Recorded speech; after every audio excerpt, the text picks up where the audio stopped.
this on here now.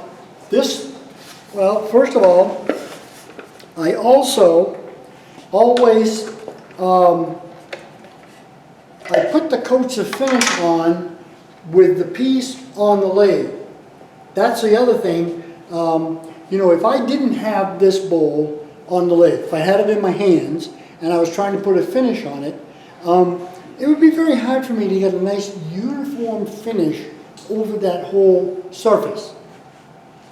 Now, I'm going to use the lathe, but I'm not going to turn it on. Basically what I'm going to do is my lathe always has to have the hand wheel. Now, I wouldn't give you 2 cents for a lathe that didn't have one, because I use it all the time. But basically I'm going to dip the finish, when I'm ready, dip the finish rag into the finish, and then I'm just going to hold it against the piece and just lay a nice even coat right on that whole piece, inside and out, down to as close as I can get to the bottom. Another characteristic of my pieces is that you'll notice that 99.9% of my pieces have a base on them.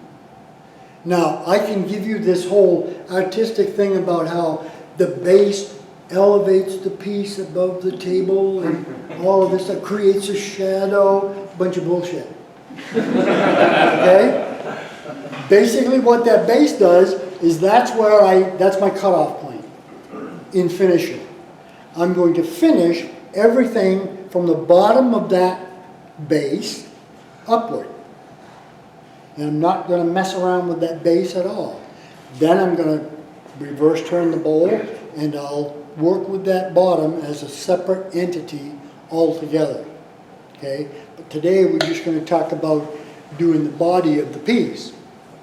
So anyway, I lay that finish on right on the outside here, and that just goes on so nice.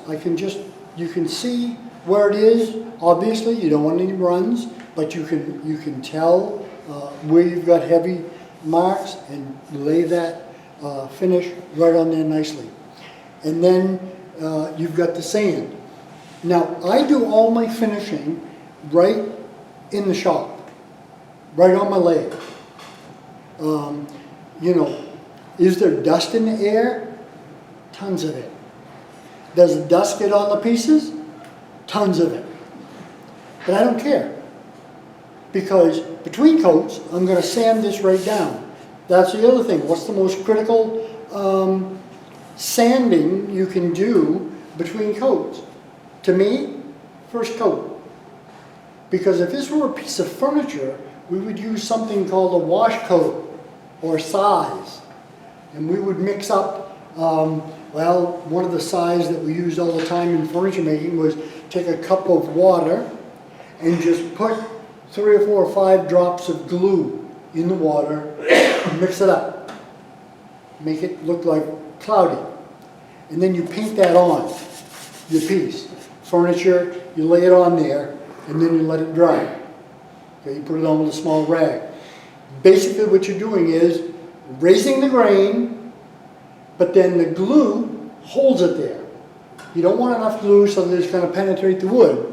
You want just enough glue so that it holds that grain upright. Then you're going to sand the bejesus out of it. And you know, I hear all the time, you know, from the classes and stuff like that, but geez, I'm sanding off that finish I just put on there. Yes, on the surface. There's still an awful lot of that finish that's in the wood itself. But that's the most critical sanding step, that first one, because you're actually using that first coat of finish as the size or sanding sealer. You know, Europeans are great for using, you hear about it all the time in their articles, we paint on a coat of sanding sealer. All that is just basically watered down shellac. And it does the exact same thing. It's anything that's wet is going to raise the grain of the wood. Because as you all know, you can sand that down to 800 grit sandpaper. And it is smooth as a smelt. You put that first coat of finish on there, come down the next day when it's dry and say, I don't know what happened, but man, that thing is awful rough. Well, it's because part of that sanding process with the 800 grit or whatever you're using ended up being a burnishing. You know, old timers with the spindles, in the spindles, used to pick up a handful of shavings and rub them right into the spindles. They were burnishing it. Basically, they were forcing that grain right down to make it burnish. Okay? Well, by putting that first coat on there of finish, you're actually raising that grain and then having it hold. Okay? So anyway, let's move ahead. We've got 3 coats of this on, sanding between coats. And how much do you sand? You sand until it's smooth. Okay? What grit are you using? I finish my turning and sanding at 220. Yeah. Now, you know, I have to laugh. These people, you know, you go to these shows, you meet these people. Well, I sanded this down to 12,000 grit, and then we started putting some finish on. Yeah, right. There's smoke coming out your rear end too, buddy. Basically, you want to get a smooth finish. And a lot of these finishing guys will tell you that if you sand to 220, the finish will actually fill in those sanding marks at 220. Now, so what I do is the first coat, I just sand down typically to 220, that's it. Put the first coat of finish on, then I go to 320 or 360, depending on the brand of sandpaper that I've got, to sand that first coat off. And then, very typically, I'll sand with the 320, and then usually a couple coats, I'll hit it with 400, and then before I put the last coat on, I'm typically sanding, I've got some 500 grit sandpaper that I use, but that's it. No 800, 1,000, 1,200, you know, any of that stuff. It's not acrylic. This is wood. It's going to take a filler. Okay. So let's say that this is my final coat. I just put the last coat of finish on this puppy, and I am satisfied. I'm satisfied with the finish that I've got. Okay? So now we're going to finish the finish. There are many ways to do this. I use the very simplest way possible, and that is I'm going to take this and use steel wool to it and buff this right down with steel wool. Steel wool is an abrasive, but it's what we refer to as a soft abrasive. You know, people say, well, don't you use steel wool between your coats of finish? Absolutely not. Because if you've got sharp bumps from sawdust or raised grain, whatever it is, and you buff it with steel wool, you've got rounded over bumps when you're done with that sanding process. You need an abrasive that's going to level that surface down and get it flat. Flat is actually what you want. Okay? Now, the steel wool, and some of you know exactly what I'm going to talk about next, and that is that I went down to Hampshire and I got some 4-aught steel wool. Right? As far as I'm concerned, oh, you know what I use this stuff for? From Hampshire? I plugged the holes in my camper so the mice can't. Seriously. I just want you to compare the steel wool pad from Hampshire, 4-aught. And this is 4-aught steel wool by a company called Liberon, Libron. They are a finishing company. That's their business.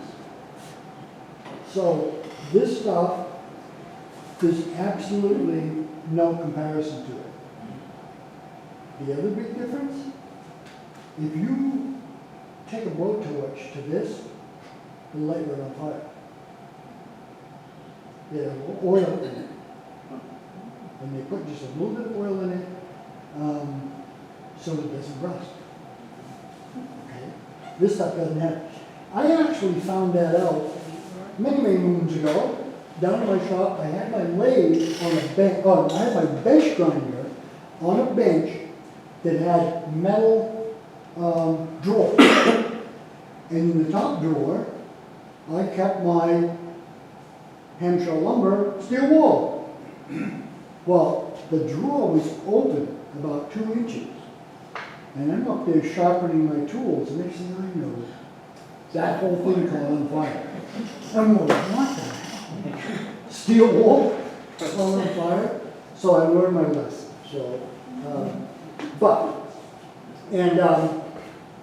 I'm going to just steal a piece of this. I buy this in, it's about a 2.5, 3 pound roll like this. Like this roll is about that big around when I get it. And basically what I do is just cut off pieces that I need. It's about 38 or 40 bucks for a roll. Lasts forever. And this was, I think this was $5.98, $6. But I'll just pass that around so you can just kind of take a look at the difference. And there is no comparison in the fineness of the wire in the tube. Well, it's about $46. Okay. And about $40 for that. So, yeah. Do you have the same stuff? Yeah, I got the stuff right here. Yep. Now, That's the Libron stuff? This is the Libra. Yep. This is And right around there. Yep. Hampshire Home Depot stuff. Does Home Depot have it? Yeah. They do? The Libron? No, not the Libra, they've got Oh, the other stuff. Yeah. No, I didn't think they did. There are a couple other companies, finishing companies, that make this steel wool, but anybody that I know in the turning woodworking field uses this Libron stuff.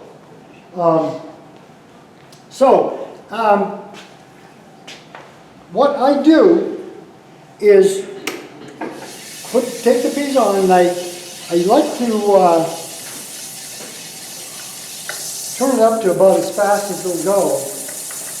At the end of this process, you'll actually say to yourself, that's nice. Because you're going to sand that right down to a uniform dullness. And it doesn't take long to do, okay, at all. And you've got that nice, kind of a satiny finish to your piece, okay?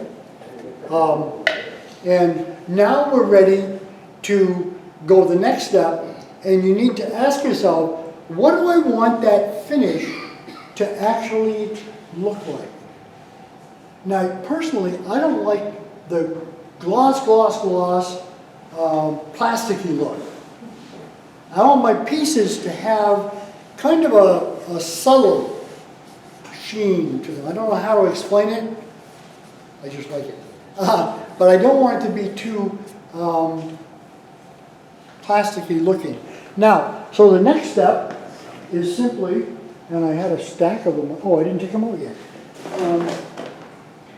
Now, people that have been around me for a while know that for about 50 years, I swore by kiwi shoe polish.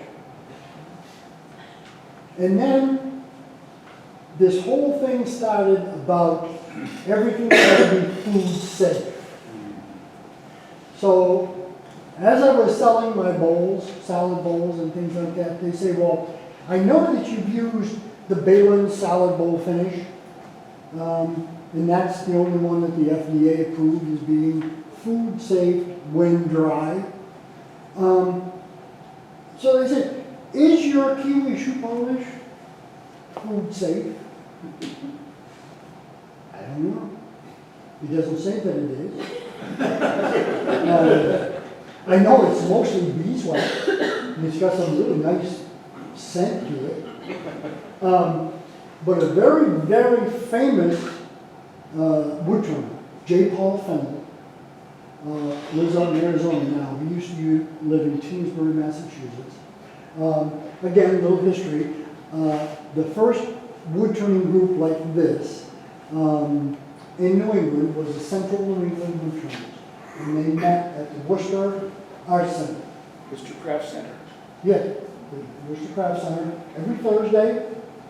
And once a month I was off and going down there. I met Paul down there, and just a really nice guy. And he was the one that told everybody that this was his secret weapon. You know, after you're done with your buffing, put a coat of this on there, just buff it on. You don't even have to wait for it to dry. You just buff it on, and buff it back on, and it works like a trooper. So I had to stop using it.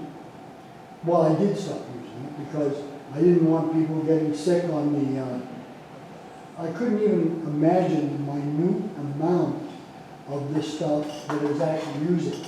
You know, because when I use wax, I don't even put wax typically on the rag. I leave the rag in the can. And maybe once I might just wipe it easily on the side. I don't want it to build up anywhere. But that's all the wax that's going to, this will wax a bowl right here, this wet rag. Same thing, you know, I've got a rag in here. Haven't used it for a while, so she's a little musty moldy, but I don't use kiwi shoe polish, but I certainly love the finish that it gives. And so I think I have to thank Wayne Cotton. He said, well, there's this wax called Town Talk that is food safe. Smells like an orange. The whole shop smells like you just ate an orange. One in the can, not to eat it though. Don't say that. No, it's not. It's food safe. And I started using this stuff, and yeah, it's all right. You know, and I brought this in because, you know, on furniture and stuff, when we're building furniture in the shop here, or we're making a coffee table or whatever, we use regular bowling alley wax or breed wax or any of those furniture waxes, and certainly those would work. Today, I use this stuff called Renaissance wax, which is a microcrystalline wax, so it doesn't have any beeswax or any of those organic materials. It's all chemical stuff. It was designed, developed, I should say, over in England, made specifically for what do I say, museums, for preserving pieces in a museum. Same type of thing. You wipe this microcrystalline wax on and you buff it right back off. Now, the whole deal about food safe, I have no idea. I don't even ask. Charlie, that stuff works really well on like a joiner bed too. Oh, yeah. I mean, that's better than a paste wax that would be sticky. Yes, because this doesn't absorb the dust. Okay, go ahead. I was reading this article about food safe, and the guy said, the way to tell if finish is food safe is you smell it. If you can't smell it, it's food safe. Yeah. You know, I had a show last weekend, and they said, is this food safe? And I said, yeah, smell it. I said, where'd you smell it? She said, nothing. I said, food safe. It was a whole thing that we went through. You know, it was a whole time, about 10 years there, where, man, everybody questioned the finish that you put in your bowls. And I always said, you know, if I fill this with peanuts, and I sit there on TV and I keep eating the peanuts, I don't think I'm going to die. Because I don't think I'm gonna take any of the finish off. You know, a couple of fingernails. And so what's the big hoop? And so finally, this Mike Dresner, or how do we pronounce his name, famous wood finisher, supposed to be the authority. Finally, he put it in writing in several Fine Woodworking and some of the other magazines that it's no big deal. Even the finishes that are approved by the FDA as being food safe, and there were two of them, Balin's salad bowl finish and General Finishes had a salad bowl finish.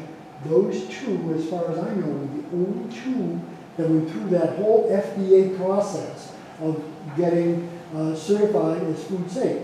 But they had to put a big tag on there that says, when dry. And what ended up happening was just like Bob said, and then Mike came out with this big article that says, anything, you know, if you use any of your polyurethane finishes,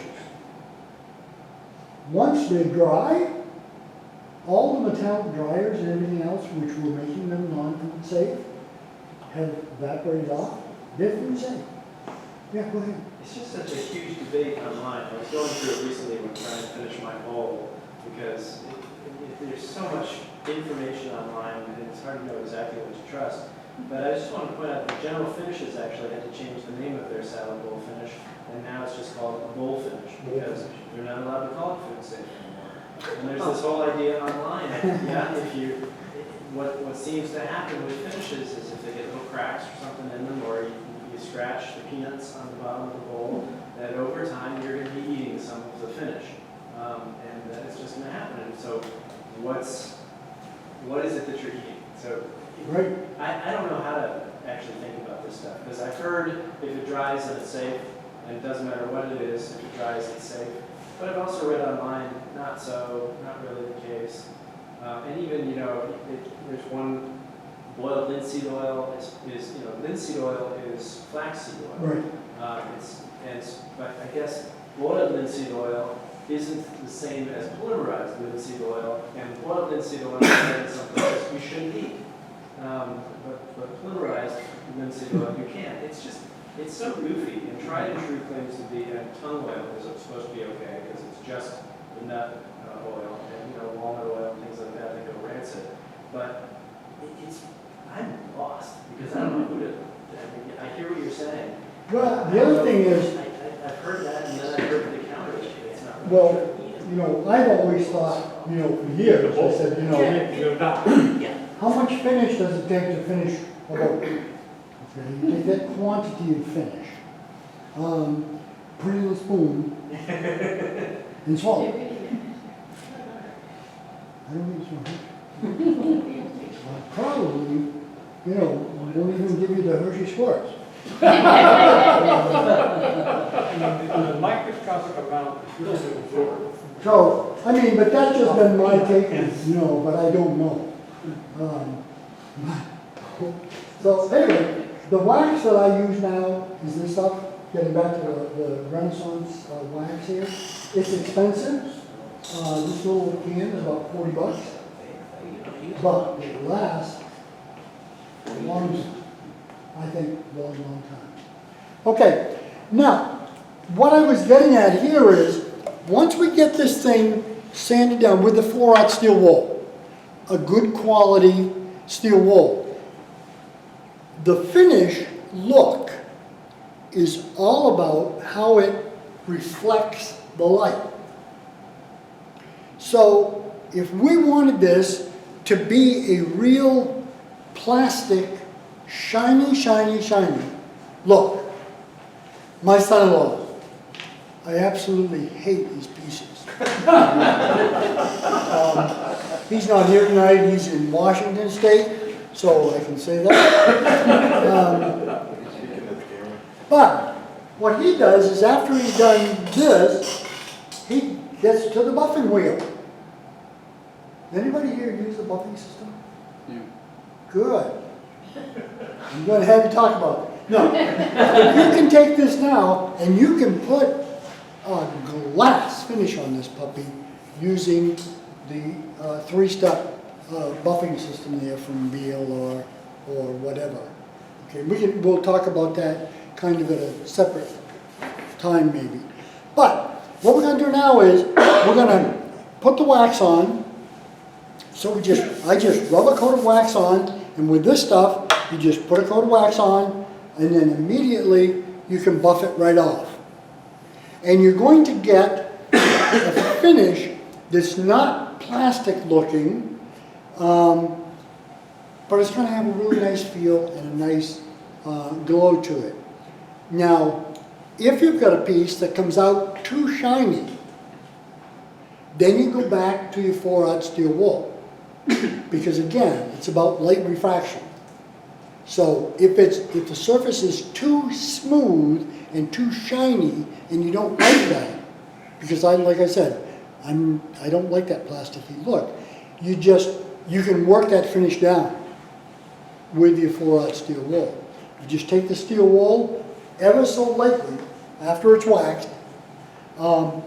Just take new piece of steel wool and just go right over that at a steady pace like that, and it'll dull that right down. And you can bring it right down to almost, if you wanted to, a satiny type finish. So you can kind of play with it that way. Okay? But then it's done. Now I have to work with the bottom. And the way that I do that very typically, and I'm not prepared to do it, but we'll do it at another time, is to using the cold jaws or some other type of a holding device. We'll put that on there and work with this. Which brings me to the point, people ask me all the time, I've got this piece of cherry wood, a log, in my backyard. And I was wondering if you could just turn me a bowl out. And my comment, as yours would be, well, give me a piece of wood, and come back in about a year, and we'll think about turning the bowl. Or even a piece of wood. Do you get that disc that you had? Yeah. You got a piece like this. I said, well, how long would it take you to turn a bowl out of this piece of wood? I said, well, do you want to just turn, or do you want to finish the piece? That's right, you want to finish the piece. I'd say, well, it's going to take me a month. Well, how long does it take to turn that? I said, about 20 minutes.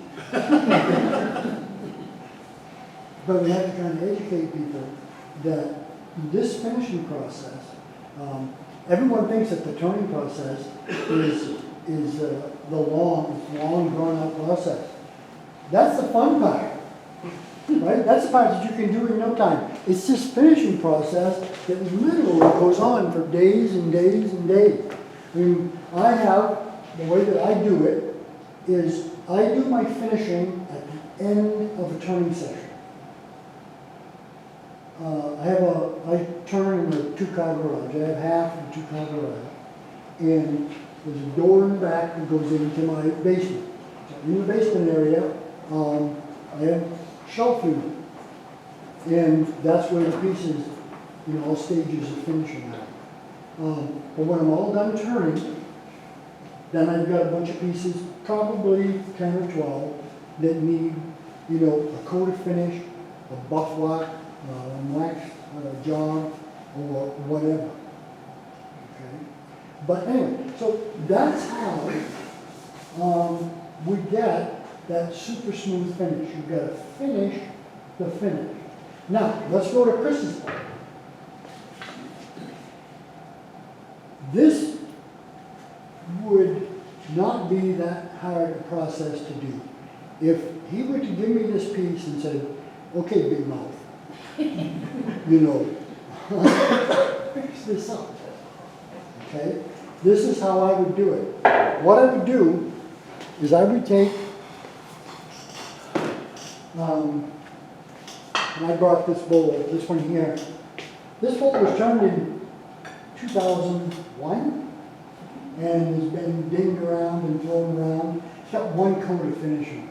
The inside isn't finished. But I said, okay, how would I go about finishing that? And the answer is, what I would do is just take a piece of pine, usually, poplar, whatever I got around, put it on the faceplate, screws, and then turn a little recess that's about a 16th of an inch deep that would just fit right into. Okay? Then, I'd use 3 or 4 daubs of hot melt glue and stick that right under it. Now, amazingly, you know, you don't have to worry about, I can just show you real quick, like I was messing with this earlier.